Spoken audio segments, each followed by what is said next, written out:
उच्च वर्ग के लोगों के लिए अपने गुलामों के प्यार में पड़ जाना कोई नई बात नहीं थी, लेकिन उच्च समाज के दस्तूरों के मुताबिक इस बात को बहुत हेय दृष्टि से देखा जाता था। ज्यादातर अमीर लोग अगर अपने गुलामों से प्यार कर बैठते थे तो खुलेआम इसका इजहार करने से बचते थे, और अगर कभी इकरार या इनकार की बात आती थी तो वो सबके सामने इनकार करने को ही चुनते थे, क्योंकि अपनी सामाजिक प्रतिष्ठा के आगे वो किसी चीज को नहीं मानते थे। आज सुरमई की महफिल में इसी बात को आधार बनाकर दिलीप ने शार्दुल को सबके सामने अपने गुलाम के प्रति आकर्षित होने का ताना मारा था। महफिल में सबके कान खड़े हो गए थे और आंखें शार्दुल और दिलीप पर जम गई थी, क्योंकि एक रईस, प्रभावशाली, शक्तिशाली, शुद्ध खून वाले पिशाच का अपने गुलाम से प्रेम करना एक चटाकेदार खबर थी। इसीलिए सबकी आंखें और कान इन दोनों पर थे।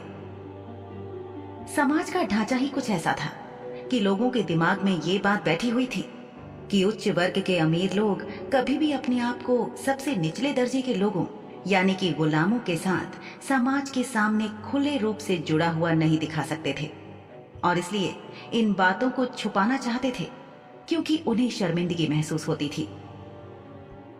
दिलीप के शार्दुल को इस तरह ताने मारकर उकसाने के बाद शिजा को बिल्कुल समझ नहीं आ रहा था कि अब शार्दुल का अगला कदम क्या होगा और वो क्या करेगा। वो सोच रही थी कि हो सकता था कि शार्दुल एकदम से इस बात से मुकर जाए और इनकार कर दे कि शिजा उसे पसंद थी। दूसरी तरफ यह भी हो सकता था कि वो ना तो इनकार करे और ना ही इकरार करे, बल्कि दिलीप को ऐसा मुंह तोड़ व्यंग्यात्मक जवाब दे कि सबके सामने उसकी किरकिरी हो जाए, क्योंकि शार्दुल शाह ऐसा करने में पूरी तरह सक्षम था। शिजा के दिमाग में शार्दुल के अगले कदम को लेकर ये सारा आकलन चल ही रहा था कि शार्दुल 2 कदम बढ़कर उसकी तरफ आया और अपना एक हाथ उसकी कमर में डाल के उसे अपनी ओर खींच लिया। शिजा को लगा जैसे उसे एक छोटा मोटा दिल का दौरा ही पड़ गया हो। भरी महफिल में शार्दुल शाह ने शिजा को अपने करीब खींचकर दिलीप की आंखों में आंखें डालते हुए कहा, हाँ, मुझे ये लड़की पसंद है, तो तुम्हें इस बात से कोई समस्या है क्या? सुरमई की हवेली की उस बड़ी सी बैठक में अचानक सन्नाटा छा गया। जो लोग इन लोगों से काफी दूर खड़े थे और अपने अपने समूह में बातचीत में व्यस्त थे, वो भी इन्हें घूरने लगे, क्योंकि वो ये सोच रहे थे कि यहाँ ऐसी क्या बातचीत हुई जिसकी वजह से कमरे में इतना सन्नाटा छा गया है। दिलीप नाम का व्यक्ति, जो अभी तक इस पूरे घटनाक्रम में शार्दुल को नीचा दिखाने की पुरजोर कोशिश कर रहा था और मुस्कुरा रहा था, उसकी सिट्टी पिट्टी गुम हो गई और उसका चेहरा उतर गया। हुस्ना बानो ने जब ये बात सुनी तो उसका मुंह खुला का खुला रह गया।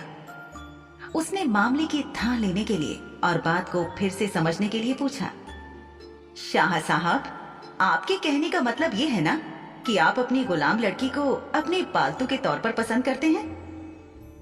लेकिन शार्दुल शाह उन लोगों में से नहीं था जो अपनी भावनाओं को छुपाने में यकीन रखते हैं।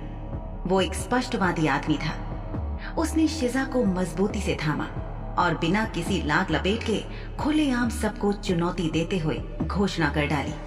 वो बोला, मैं शार्दुल शाह इस लड़की को वाकई बहुत पसंद करता हूँ। क्या यहाँ मौजूद लोगों में से किसी को इस बात से कोई समस्या है? और अगर किसी को समस्या है तो वो मेरे सामने आए और अपनी समस्या मुझसे जाहिर करे।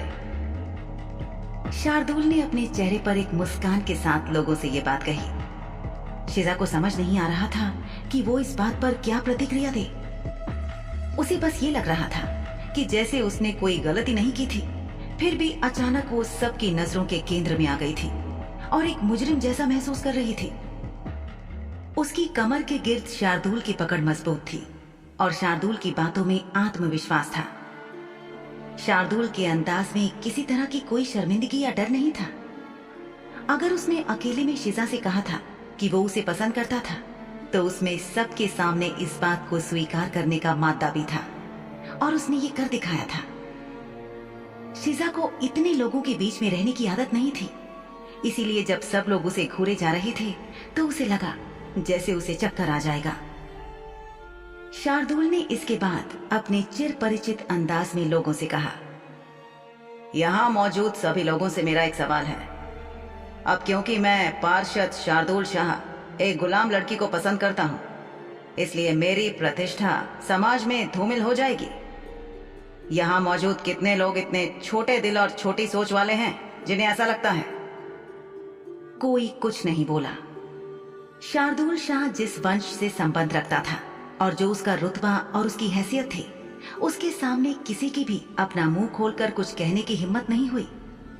सुरमई, जो अभी अभी इस कमरे में आई थी और उसने बातचीत का ये हिस्सा साफ साफ सुना था, उसने बात को संभालते हुए शार्दुल से कहा, शार्दुल, ये तो वाकई एक अच्छी और कमाल की बात है। सुरमई की बात सुनकर बहुत से लोग सहमति में अपना सिर हिलाने लगे। सुरमई ने अपने होठों पर एक प्यारी सी मुस्कान लाते हुए लोगों से कहा, आइए, खाना लग चुका है, आप सब भोजन कक्ष की तरफ चलिए। उसकी बात सुनकर सभी मेहमान भोजन कक्ष की तरफ चलने लगे। सुरमई खड़ी रही और लोगों को भोजन कक्ष की ओर जाते हुए देखती रही। मेहमानों के आगे बढ़ने से कुछ ही देर में शार्दुल और सुरमई लगभग पास पास आ गए। सुरमई ने फुसफुसाते हुए शार्दुल से कहा, वाह, ये हुआ ना लोगों में घोषणा करने का कोई तरीका। अब तुम देखना, यहाँ से बाहर निकलते ही लोग सिर्फ इसी चीज के बारे में बात करेंगे और इसे जितनी ये है उससे कहीं बड़ा बनाकर सब जगह फैला देंगे। शार्दुल मुस्कुराया और बड़ी शांति के साथ सुरमई से बोला, और भला लोगों की अफवाहों और उनके सोचने के तरीके ने कब मुझे रोका है या प्रभावित किया है? सुरमई हंस पड़ी और बोली, कभी नहीं। शार्दुल फिर से मुस्कुराया और बोला, बिल्कुल सच। सुरमई की महफिल जारी थी। लोग तरह तरह के व्यंजनों और पेय पदार्थों का लुत्फ उठा रहे थे और सुरमई को दिल से बधाइयां दे रहे थे। सुरमई ने एक खूबसूरत विलायती पोशाक पहनी थी जो काफी घेरदार और लंबी थी। जब सुरमई चलती थी तो उसकी पोशाक पीछे फर्श पर झाड़ू लगाती थी। सुरमई देखने में इंसानी उम्र के हिसाब से 20 साल से बड़ी नहीं लगती थी। उसके सुनहरे बाल, बड़ी बड़ी लाल आंखें, सुतवा नाक, लंबी सुराहीदार गर्दन और उसका उठने बैठने का सलीका वो खूबसूरत होने के साथ साथ सलीकेमंद भी थी। उसे देखकर बार बार शिजा के मन में आ रहा था कि जैसे उसके और शार्दुल के बीच में कुछ ना कुछ तो जरूर है। लेकिन फिर शिजा को याद आया कि अभी कुछ ही लम्हे पहले शार्दुल ने भरी महफिल में सबके सामने शिजा के प्रति अपनी भावनाओं का इजहार किया था और सुरमई भी इसी महफिल में मौजूद थी। बल्कि ये उसी की महफिल तो थी। अगर शार्दुल शाह सुरमई को पसंद करता तो वो उसके जन्मदिन के दिन ऐसा नहीं करता, और यदि एक दूसरे को पसंद करने की स्थिति में शार्दुल ने ऐसा किया होता तो सुरमई इतनी खुश नजर नहीं आती। उसके चेहरे पर गुस्से या तकलीफ के भाव जरूर आते। शिजा के हाथ में जो फलों के रस का ग्लास था वो खाली हो गया था और शार्दुल ने उसे एक और ग्लास थमा दिया था। उस ग्लास में से घूंट भरकर शिजा सोचने लगी कि क्या कभी शार्दुल और सुरमई इन दोनों के बीच में कुछ रहा होगा। लेकिन फिर अगले ही पल उसने अपना सिर झटक कर उस विचार को अपने दिमाग से निकाला और खुद से सवाल किया कि उसे इस बात से क्या फर्क पड़ता था कि शार्दुल का किससे क्या रिश्ता था। आज जब से शार्दुल ने महफिल में शिजा के प्रति अपनी भावनाओं का इजहार किया था, तब से शिजा ने अपनी नजरें फर्श से उठाई नहीं थी। वो लगातार जमीन को घूरे जा रही थी ताकि उसे किसी से नजरें ना मिलानी पड़े और किसी को उसे कोई प्रतिक्रिया देने या आकर उससे बात करने का मौका ना मिल जाए। ये उसकी आदत के विपरीत था, लेकिन इन हालात में इसके अलावा उसे कुछ और समझ में नहीं आ रहा था। शिजा ये बात अच्छी तरह से जानती थी कि अगले दिन के साथ ये खबर श्यामला के साथ साथ आसपास के सभी इलाकों में फैल जाएगी। कोई बड़ी बात नहीं थी कि अगले दिन के समाचार इसी खबर से भरे पड़े हों और परिषद से लेकर काला बाजार तक इसी खबर की चर्चा हो। शिजा के दिल में एक प्यारे से इंसान के साथ घर बसाने की उम्मीद थी और वो उम्मीद इस समय दम तोड़कर उसे खिड़की से बाहर छलांग लगाते हुए नजर आई, क्योंकि शार्दुल की इस खुलेआम घोषणा के बाद कोई भी शिजा से प्रेम या शादी का प्रस्ताव लेकर मिलने नहीं आने वाला था। घर बसाने की उम्मीद शिजा को खिड़की से बाहर छलांग मारती ही नजर नहीं आई, बल्कि उसे तो ऐसा लगा जैसे कि उसकी शादी की आस किसी गहरी झील में कूदकर उसके तल में समा गई हो। इस सब के बीच शिजा के ही दिल का एक हिस्सा ऐसा भी था जो शार्दुल शाह से बहुत ज्यादा प्रभावित भी था। वो अच्छे से जानती थी कि किसी की निजी जिंदगी की बातें लोगों के लिए मनोरंजन का हिस्सा होती थीं, और लोग चटखारे लेकर ऐसी खबरों का आदान प्रदान कर देते हैं। सबसे बड़ी बात थी कि शार्दुल शाह उच्च वर्ग के सबसे ऊंचे पायदान पर था, क्योंकि वो एक शुद्ध खून वाला रईस पिशाच था, और शिजा समाज के सबसे निचले पायदान पर थी। यानी कि एक तो वो गरीब थी, ऊपर से लोगों की नजर में इंसान, और उस पर भी एक अमीर आदमी की खरीदी हुई गुलाम। उच्च समाज के लोगों की नजर में इन दोनों का कोई जोड़ या मेल नहीं था, इसलिए ये खबर बड़ी मसालेदार गपशप का विषय बनने वाली थी। समाज का चाहे कोई भी तबका हो, उनके लिए अपना मान सम्मान और प्रतिष्ठा ही सब कुछ होती थी। उच्च वर्ग के लोगों में अपनी प्रतिष्ठा को लेकर दिखावा और भी ज्यादा था।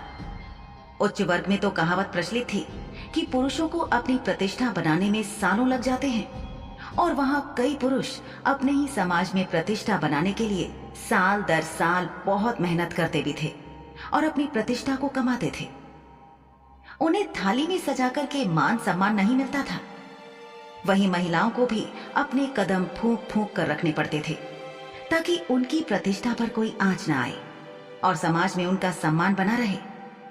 लेकिन आज शार्दुल शाह नाम के शुद्ध खून वाले पिशाच ने बिना इन सब बातों की परवाह किए एक झटके में अपनी प्रतिष्ठा को दांव पर लगाकर शिजा के प्रति खुल्लम खुल्ला में प्यार का इजहार करके अपनी उसी प्रतिष्ठा को समाज की नजरों में दांव पर लगा दिया था। एक तरह से देखा जाए तो ये बहुत रूमानी था। शिजा ने धीरे धीरे अपनी नजरें ऊपर उठाई और शार्दुल की तरफ चोर नजरों से देखने लगी। वो पूरी कोशिश कर रही थी कि उसके शार्दुल को देखने के इस प्रयास को कोई और न देख पाए, लेकिन कमरे में मौजूद कई पिशाचों ने इस बात पर ध्यान दिया, और उनमें सबसे पहला था शार्दुल शाह। हालांकि शार्दुल शाह किसी से खिड़कियों और लकड़ी के काम के बारे में बातचीत कर रहा था, लेकिन शिजा का खुद को देखना उससे छुपा नहीं रह सका। जैसे ही शिजा और शार्दुल की नजरें मिली, शिजा ने अपनी नजरें नीचे झुका ली। कुछ ही देर में उसने देखा कि हुस्ना बानो उससे कुछ ही दूरी पर खड़ी होकर उसे खा जाने वाली नजरों से घूर रही थी।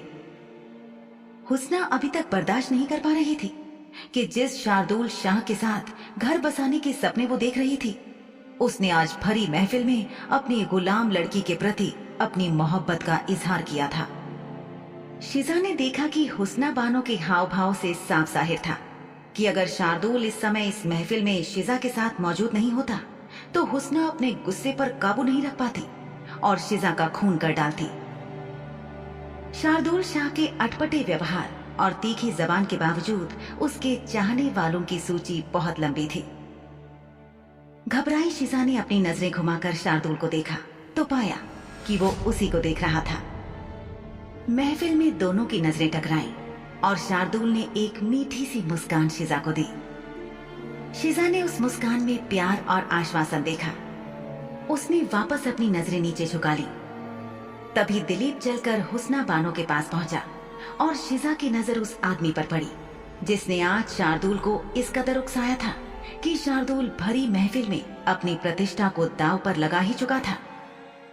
साथ ही साथ शिजा भी महफिल में मौजूद हर औरत के निशाने पर आ गई थी, क्योंकि बहुत सी उच्च वर्ग की महिलाएं शार्दुल को अपने लिए या अपनी बेटियों के लिए एक अच्छे भावी पति के रूप में देखती थी। इधर अपनी आवाज में चाशनी घोलते हुए दिलीप ने हुस्ना के पास पहुंचकर उससे हमदर्दी दिखाते हुए कहा, शार्दुल ने अपनी मोहब्बत का इजहार अपनी गुलाम से किया हुस्ना, लेकिन इस बात से तुम इतनी ज्यादा परेशान क्यों लग रही हो? तुम अपनी भावनाएं मुझसे बेझिझक बांट सकती हो। क्या शार्दुल का सरेआम प्यार का इजहार जीत लेगा शिजा का दिल?